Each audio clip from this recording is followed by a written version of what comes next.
Welcome to Fort Worth Innovates, a show about innovation, research, entrepreneurship, and startups in Panther City. My name is Cameron Cushman, and I'm the host of this podcast that brings you the stories of the people that are putting our city on the map as a leader in innovation, with the help of the Fort Worth Tarrant County Innovation Partnership. My guests today are Michael Bennett from Bennett Partners and Alex Feldman from U3 Advisors. On this episode, we're going to talk about the built environment, especially when it comes to the buildings and infrastructure required to spur innovation. Michael Bennett is the executive partner and CEO of Bennett Partners, an architecture, interior design, and planning firm based from offices in Fort Worth and Dallas. Bennett began his career in Texas and then practiced in Europe and New York before he joined Bennett Partners in 2004. He became CEO in 2008. Alex Feldman is a managing director at U3 Advisors, a consulting firm that helps institutions realize their goals for economic growth and community impact. Feldman is one of U3's top strategists, having worked on urban design and innovation district projects around the world. Michael and Alex, welcome to the Fort Worth Innovates podcast. Thanks for having us. Yeah, thanks, Cameron. So you have both had extensive experience in building innovation districts, both from the built environment and from the innovation, programming, and from the people side. So first of all, can you give us what your definition is of an innovation district and why are they important? Sure, I can maybe start, Michael, and please feel free to add to what I'm going to suggest. So I think first and foremost, an innovation district is a place that has close proximity between top universities, medical research, and other corporations that really kind of create opportunities for collaboration. They typically rely on the clustering of talent, capital, and research to really make opportunities for innovation happen. And they work well when those institutional players come outside of their silos and are able to collaborate across different sectors and research areas to create opportunities for advancement, whether it's in research or corporate initiatives or other types of public sector driven initiatives. That's what I think of an innovation district. And I think there's probably a bit more I can add to that, but I'll let Michael jump in as well. Yeah, I hate when I let Alex go first because then he has the best answer and it's hard for me to find anything else to say. But I would say the other thing that these districts need to be is a place where people like to be. And so these need to be places that are walkable, that have good outdoor spaces, that have spaces where people can bump into each other and talk to someone that's different than them. And they also need to be places that have a mix of different uses in them. You know, so many universities build a university building and it's only a lab building. These need to be buildings that have a coffee shop or a cafe in the ground floor, and they have places for people to hang out and meet in a casual, non-structured sort of way. I love that, and I think you're exactly right. And Alex, you used the term clustering. So you've kind of already addressed this, but I'm gonna ask it anyway. So what are some of the people, companies, or institutions that need to be in a cluster that would make a good innovation district? What are some of those key ingredients? Yeah, so I think first and foremost, you need strong research universities, and those are, the universities are research universities are defined by the Carnegie classification system. So typically, the top research universities are these sort of tier one research universities. Those are where research is happening really at a strong level, and I think. But even beyond that, it doesn't have to be a tier one university, tier one research university, but that certainly helps. Um, Medical institutions are another place where research happens, especially teaching hospitals, research hospitals, where it's not just clinical practice, where the work actually kind of transcends into, uh, you know, teaching and research innovation. And then I think the third is really a lot of uh, talent that's coming into those different institutions to kind of feed them. And then I think the last piece of the puzzle is an economic sort of underpinning, sort of an ecosystem that can benefit from those kind of research players and those partners. And I think about North Texas and Fort Worth, particularly in Tarrant County, where there is, it's one of the fastest growing regions in the country, strong areas of economic focus around aerospace and healthcare and defense and other industries. And kind of how do you kind of connect where institutions are doing research in those areas to those types of kind of corporate needs and those institutional needs to kind of create synergies and opportunities. So this is what I think can work really well in Fort Worth and North Texas. We've seen it work in other places around the country, like Pittsburgh and Philadelphia, and we're excited to kind of see how this blossoms in Fort Worth.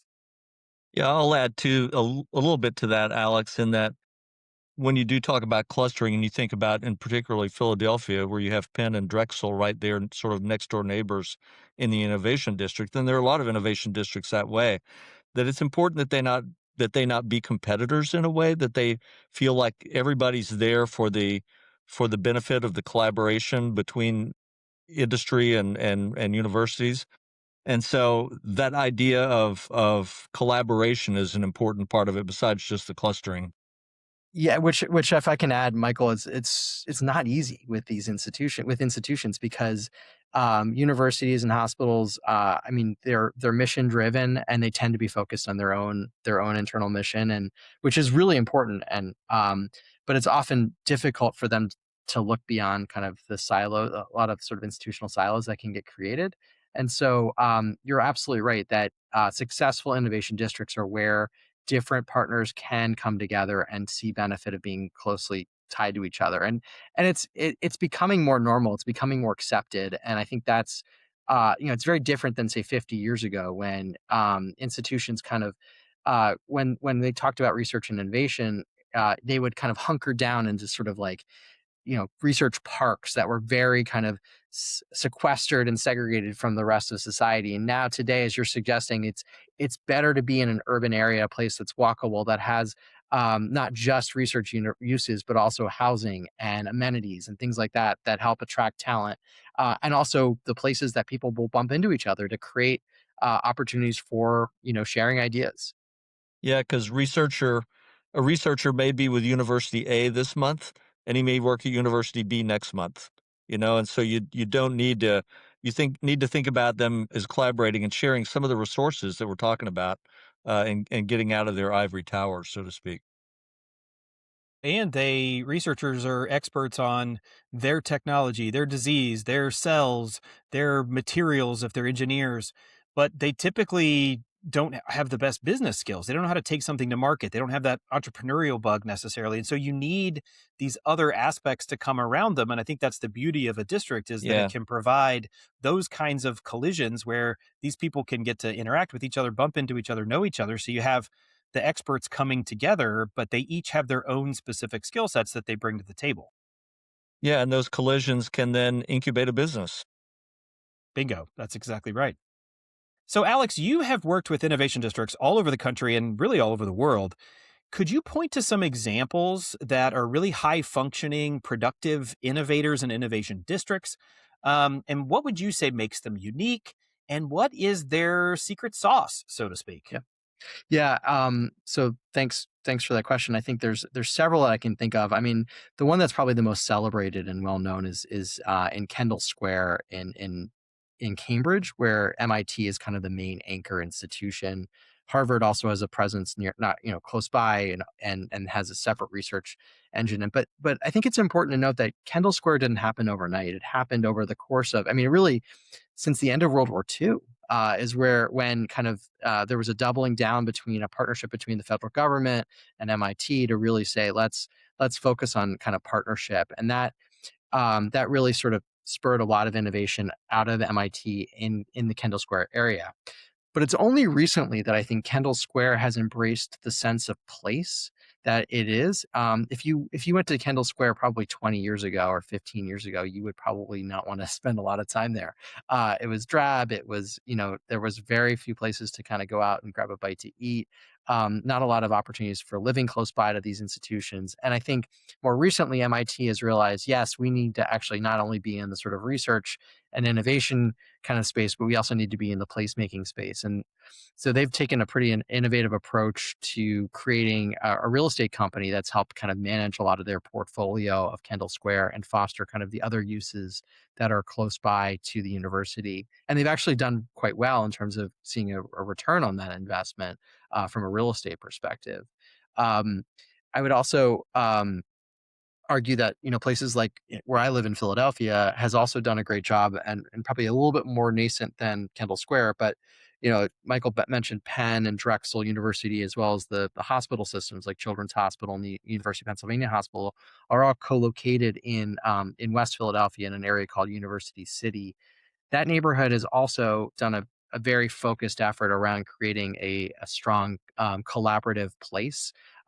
There was a kind of a urban renewal era, which was a time frame sort of from the 1960s, when there was a federal government initiative to kind of demolish lots of urban areas and kind of redevelop them to create new uses. So there was a time in the sort of 60s when there was a creation of what was called the University City Science Center, which was meant to be kind of phase one of what University City is today in terms of urban research collaboration. Um, that again created a place that was pretty desolate in terms of it was very mono use, right? Just sort of research buildings and that's it.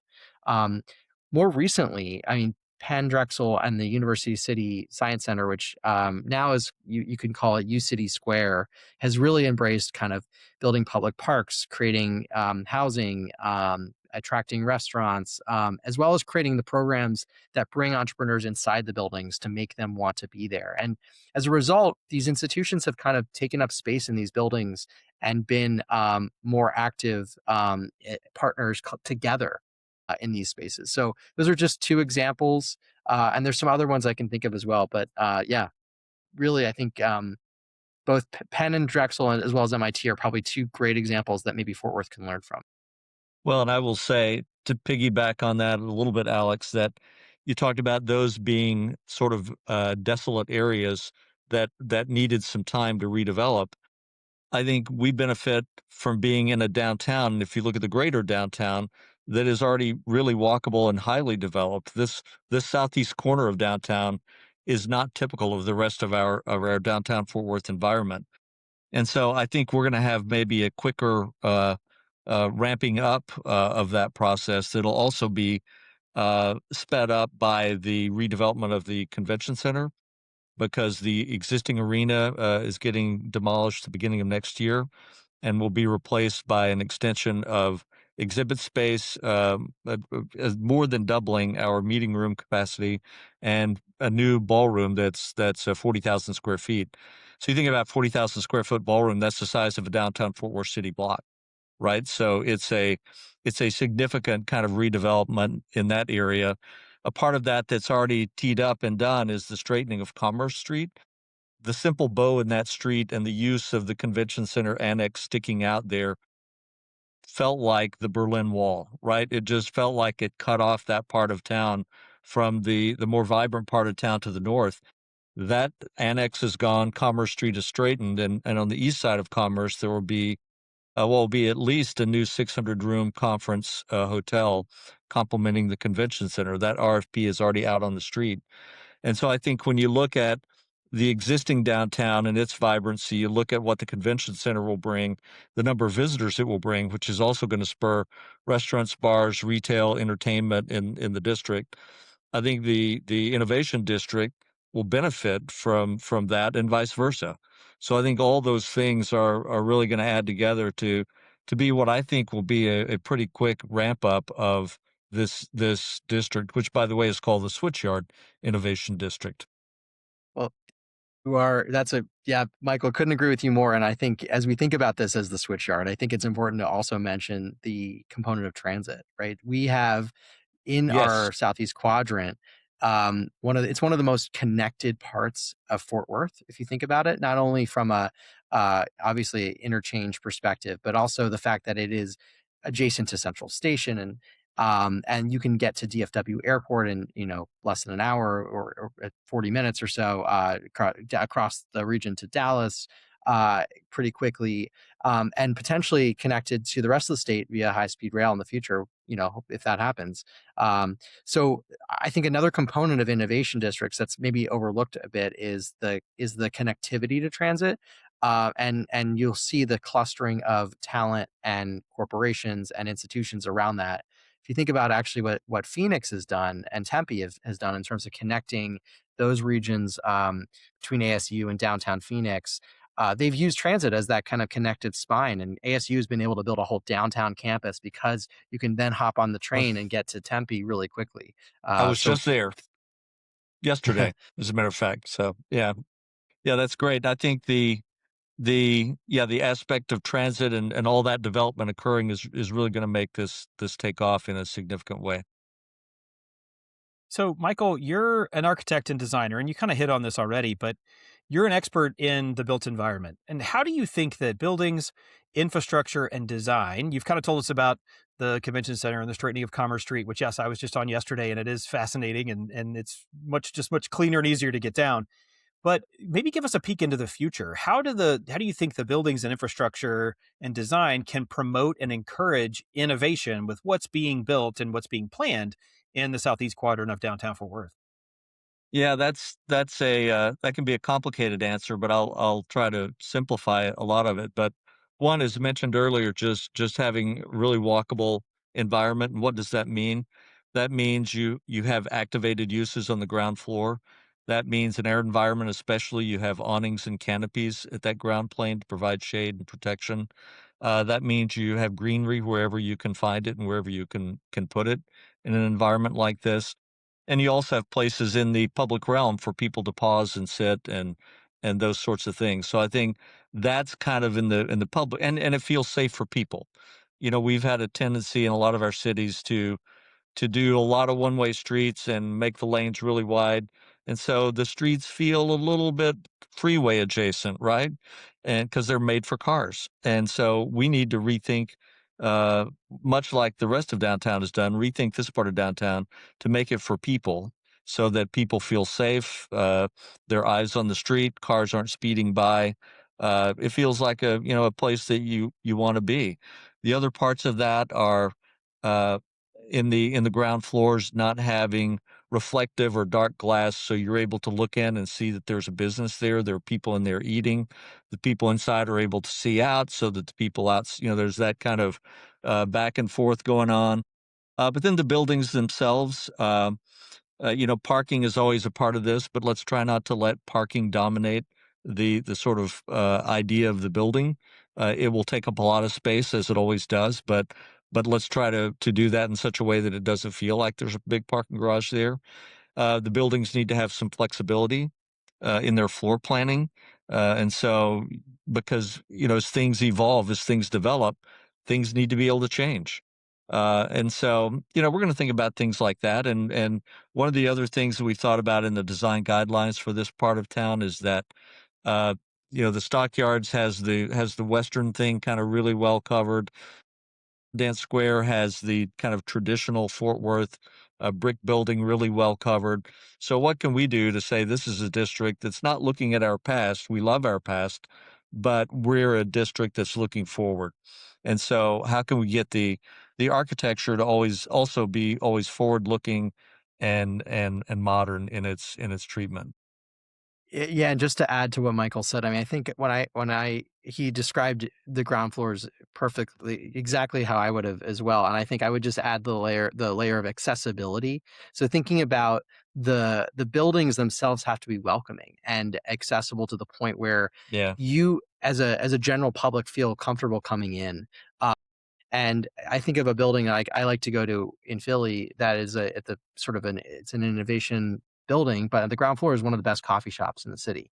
And next to that in the lobby is a co-working space that anybody can use, has great Wi-Fi and comfortable seating and space to take calls. And right. So, maybe upstairs you're doing cutting edge research, but downstairs is the space that kind of, the general public can use and kind of connect in. And that I think is a component. The other one I think is a great public space, just a great place that people can get outside of the buildings and let off steam. And I think about the potential of the Water Gardens, right, as one of these Fort Worth icon places. I mean, it's such a cool, interesting public space. Although I have to admit, I've never walked down that staircase into that like waterfall space in the Water Gardens. I We'll have do to it next time you're here, Alex. I need to gather the courage to do that. I think that the Water Gardens, as much of an architectural icon that is, like you could there are ways to soften that space to add places where people feel more comfortable sitting and gathering, and maybe some other amenities there too. I don't want to make the architecture more important than it should be in any of this stuff. But as an architect, I also have to believe that we can make buildings that people can appreciate the creativity that was put into the thought of a building, and that can also be something that helps them be creative. Because I don't know about you, Alex, but when I'm traveling and I see things that are different, it makes my mind think differently. So my most creative periods are the week or two after I've been on a trip. And so but just because it sparks something different in my brain, and I think that's a lot of what these innovation districts are about, is that sort of piece that makes your brain think a little bit differently. And I think your point, and you said it quickly, but about everyone feeling welcome, I also can't emphasize enough what I believe to be the importance of that in all innovations historically. They've been from people from different places thinking in different ways about combining things that maybe hadn't been Yeah, combined before. yeah, And I look at our societies today, and I look at America today, and I'm worried that we're dividing ourselves up into groups that is going to inhibit our ability to be creative. Because if we only surround ourselves with people that look and think like we do, we're not going to come up with the ideas that we might have otherwise. America has a long history of mixing all of us together and coming up with the best ideas in the world. And it pains me in today's environment to see us dismantling that. And so I would hope that what we're working on in southeast corner of downtown Fort Worth would be a place where that sort of creativity, comfort with diversity, comfort with people that are different, that have different ideas, it's a welcoming place for that again. Okay, mic drop moment. We're done here. That was incredible. Yes, thank you, Michael. And there is so much benefit in that too, of bringing these disparate parts together and talking and collaborating, because you're going to see a problem differently. You might dream up a solution differently because you have different people around the table or in the room or whatever yeah. that looks like. And that is the beauty that the built environment can uniquely bring those people and those ideas together. But I have to give a shout out to Texas A&M Fort Worth, because I do believe that, the planning for the building that's under construction, and the future buildings, are intentionally bringing together different programs and aspects of the university in one space, in one building. And I'm really encouraged by that. I think that's a pretty forward thinking approach to how to create an innovation ecosystem in Fort Worth. And I'm hopeful, as Michael said, that we're not creating segregated sort of spaces and uses. We're actually trying to encourage all those different uses to come together and think differently. So I think that's step one, and then let's try to build a district around it that really does more of that work. Okay, so you guys have talked about the name, you've talked about the brand, you've talked about the some of the buildings that are going to be built, but can you give our audience an update on the Innovation District that Texas A&M Fort Worth is building? Sure. I mean, so currently building one, which is the law and education building, is under construction. That is the first building. It's going to be adjacent to the Sheraton Hotel, if folks know where that is. And that building is under construction. It will be completed by the end of this summer. So Q3 2026, which is just around the corner. We're excited for that, and that building is not only going to have space for the law school, but also other aspects of the Texas A&M system. The second building is called the Research and Innovation Building. That building is kind of, again, a mix of different aspects of both the law school, but also the business school, the engineering school. Tarleton State's going to have space in that building, as well as the Fort Worth Caron County Innovation Partnership. We're a partner in helping to plan that building and think about it. So that building, we hope, will be under construction in the very near future. I know it's under planning at the moment, or under sort of design at the moment. And then there's several other buildings that are being planned as well. Michael, I don't know if you want to kind of build on what I just said. Yeah, absolutely. The second building, hopefully will get approved by the A&M Board of Regents coming up this May in their meeting. A&M owns 4 blocks of downtown. The Law and Education building is on a full block. Research and Innovation building is on about 2/3 of 2 of those blocks. We closed the street. And then they have their existing law school. In addition to that, they have a future kind of parcel that was donated to them by the Amon Carter Foundation, which is a little bit further north. And then they have, through what has been a very complicated process, working with TxDOT in the city of Fort Worth, gotten 2 sort of small, difficultly shaped parcels in the very far south end of the district, facing Lancaster. One of those parcels will be the Performance, Visualization, and Fine Arts program, which is about it's about a 24,000 square foot building that would be there, that would house a 9,000 square foot soundstage, so a large soundstage to be used for all kinds of things you can imagine, including concerts. They're going to have a little bit of seating in there, but also some education spaces related to that. And then the last one across the street from that will simply be a parking lot. So they have a good bit of land downtown to get started, which I think is another important thing, because it's not easy to assemble that much land in any downtown environment. And I think just also remind folks and remind ourselves that this district is not just Texas A&M, right? We have UT Arlington that has a presence here. We're down the street from the major hospitals and institutions in Fort Worth. So that's, I think you have, if you think about the kind of clustering of institutions in this part of Fort Worth, you have really a true powerhouse of different institutions. Absolutely. I think you both have mentioned the Fort Worth Tarrant County Innovation Partnership.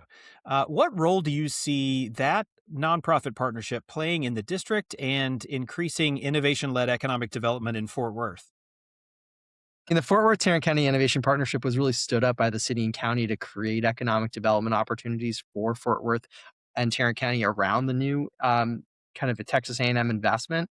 But what I see the partnership doing is really being the kind of the gas and the glue for a lot of these different initiatives. Really being the gas that helps drive ideas and initiatives forward, and the glue that holds it together and makes sure that it actually stays, kind of comes to fruition. So we're at the partnership, we're working on everything from standing up a North Texas biorepository that's going to be a partnership between for the Texas A&M system, as well as Cook Children's Hospital and some other partners. We're working on kind of standing up innovation hubs that focus around healthcare and aerospace and entrepreneurship. And then we at the partnership are also kind of fostering and stewarding this new innovation district concept in Southeast Quadrant, realizing that there needs to be an owner to kind of this effort, and to kind of an organization that can help bring together partners and spur collaboration. So I see the partnership as really being there to kind of really advance ideas through collaboration, convening, and also kind of standing up ideas through additional capacity. Yeah, they also really work as kind of the link in the chain between the public and the A&M system. Do you know what I mean? There's sort of that linkage that might not otherwise exist. Yeah, that makes sense. And sometimes it's good to have that kind of neutral party that's not necessarily a university, not necessarily a state agency, to be able to pull some of those disparate parts together. So I think that makes sense. Thanks for telling us about that. What you just said too is important, because as a state entity, A&M is not necessarily able to lease space to a corporation who might want to be there and be close, right? And so the partnership is doing things to help find that space for corporations that may want to be there. Absolutely, yeah. And they have some rules and restrictions, and those are typically good rules. There's reasons for those, but it sometimes can make them less nimble and less able to help pull some of those things together. Where the partnership may be able to do that just because of the different structure. That's right. So we love to look into the future on this podcast. So the next couple questions are going to be about the future. Let's look towards, say, a 5 to 10 year margin out. What are some of the key outcomes you're looking for when it comes to a successful innovation district? And in 5 to 10 years, how are we going to know if this innovation district effort that we're talking about today has been successful? Great question. I mean, I see obviously investment from A&M as a major success marker, as well as the research that's going to come along with that. Not only that capital investment, but the kind of talent that comes along with it. So the talent and research, I think measuring that is going to be a significant kind of marker of success. I would also hope to see other institutions coming in and being a part of this kind of district in this area, planting a flag here and seeing other institutions saying we want to be in this kind of collaborative ecosystem that's being built in the southeast quadrant of downtown. And then I think lastly, I'd love to see not just institutions, but also other uses that create the kind of places that Michael and I were talking about. I think, the opportunity to live really close by to, as a researcher, you can live a couple blocks away from the institution where you're doing research, and go and celebrate at a restaurant nearby, or go to a grocery store down the street, or take your kids to a park nearby, like that kind of thing. Just the kind of the vibrancy that's created through this, Yeah, God these forbid I might not have to have a car. yeah, I mean, that would be a great marker. Where would you record podcasts, Michael? Yeah, exactly. Who says For this is those my car? Yeah, for those listening, Michael is calling in from his car. He did tell us that he's not driving though, so I am not that's driving. helpful. I'm Yeah. parked. So as you can see, I'm safely parked. But I think you hit on something, Alex, that I meant to say earlier. That's another kind of advantage of downtown Fort Worth is we do already have about 10,000 people that live downtown. And I should remember this. My downtown Fort Worth Inc. Friends would be mad at me, but I forget the statistics. But there are several thousand units that are also in planning today. And so I think that having that as an advantage to downtown is a huge thing. But to get back to your question, Cameron, to me, one of the measures of success is when people feel like they have to be there. Today, when we start something, oftentimes we have to do things like we were talking about. We have to incentivize things with city funds. We have to do this and that to attract people to be in a place. And I think a marker of success is when people, at least in certain industries, feel like that they just have to be there because they're getting left out. FOMO is a real thing, and you hope that that drives people to be in the district. Yeah, that's a great point, Michael. If you think about almost every major corporation has some presence around MIT, right? Because they want to be next to that research, right? So think about, 10, 15 years from now, or maybe sooner, when you have a similar effect here in Fort Worth around Texas A&M. Love that. Okay, so paint a picture for us. In 10 to 20 years, if we're driving down a straight into Commerce or Calhoun or Jones Street or Lancaster, what does this district look like in 20 years? Describe what that drive would look like. Well, we actually did a rendering of it, right? So we could We show did. you what we think it might look like. Uh, Number one is you wouldn't see a single surface parking lot because one of the markers of a vibrant and growing downtown is that you don't have surface parking lots. Those come into existence because there's not a higher and better use.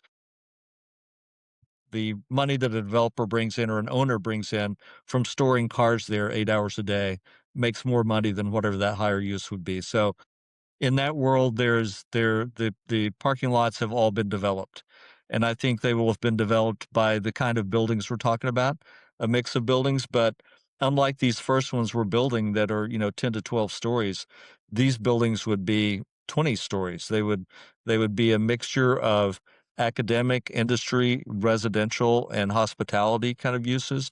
Because again, that mix of different people activating a district for the longest period of time, from 6 in the morning to 11 at night kind of thing.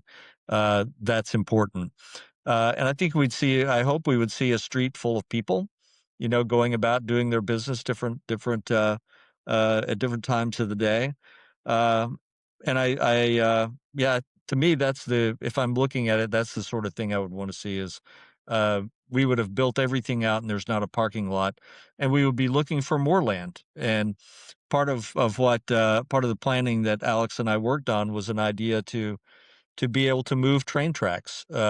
Because if you look at the train tracks that are just east of this district, they were laid out for different reasons at a different time. Those reasons are no longer valid. So could they, much like happens in a city like Chicago with Millennium Park, which is built over train lines, if you may or may not know, but could we consolidate those tracks further to the east and free up new developable land where the tracks are today? And so I think, that's another thing to me. If we're in the position of spending the kind of money we would need to spend to free up more land, we've been a huge success. Yeah, and I I think to add to that, Michael, I think that's exactly how I see it too. A lot of people would say that an innovation district should look really futuristic, and that people can show renderings of hovering cars and things like that. I personally think it looks like a great city street that you Yeah. want to be in, and that to me is a sign of success. I love that. Keep it simple, right? It doesn't have to be all newfangled and fancy. Keep it simple. Well, because then Um, the newfangled and fancy someday looks old. And so, as somebody that builds things that you drive by the rest of your life, you want it to age gracefully, right? Like a fine wine. there you go. I like that. Okay, guys, the question we always ask at the end of this show, I want to know, what is your favorite innovation in Fort Worth? And Alex, I want you to go first. So I'm an architecture nerd, and this may be a little bit of a cop out. So I'll throw it out there as my favorite innovation. So I I love the Kimball Art Museum, and I don't know if you would call that an innovation or not, but I think Louis Kahn as an architect is one of the kind of most incredible architects of the 20th century. His buildings are both kind of futuristic and human scaled and almost timeless. And if you could say that the light, the way that he was able to capture the natural light in those galleries and create an environment that's really beautiful, and also just the kind of gardens and space around it. Um, if you could argue that's an innovation, I would certainly say that is my favorite Fort Worth I innovation. I will say, Alex, that my experience visiting that building is what inspired me to want to be an architect. Like, I can trace it back to that building. And my answer is way more boring, so again, I'm sorry that you let Alex go first. But one of the things that I think we have been really creative at in Fort Worth is our creative public-private partnerships, because I look at things like our zoo or our botanic gardens, which are really creative public-private partnerships. They're owned by the city, but each of them has a foundation that is able to raise money, deploy the city's money in a more effective way, but to deploy the city's money in a way that takes that way further. And I think both those things have been super successful. And I look at what we've done in things like the special taxing district around the convention center, which has given us the money to build Dickies and the money to do the new convention center. And we were the first people to do that. And so that kind of really creative public-private partnership is something that I think is an untold hero of Fort Worth's kind of development story. As someone who doesn't live in Fort Worth, I would just echo that Michael's point that the city has a tremendous can-do attitude and is open to new ideas, and I think that is an innovation unto itself, as being kind of a uh, wanting to try new things and be flexible. So that's terrific about Fort Worth. Well, Michael and Alex, thank you so much for joining me today on Fort Worth Innovates. If you like hearing stories like this about innovation, research, entrepreneurship, and startups in our city, please subscribe, share, and be sure to tell a friend. The more you engage, the more episodes just like this we can bring to you. You can also find out more on our social media channels at Fort Worth Innovates, where you can find us on Instagram, LinkedIn, and Facebook. Fort Worth Innovates is produced by Kendall Rogers. We'd like to thank our sponsor for this podcast, the Fort Worth Tarrant County Innovation Partnership, who are building an innovation district where technology and research combine to build the future right here, right now.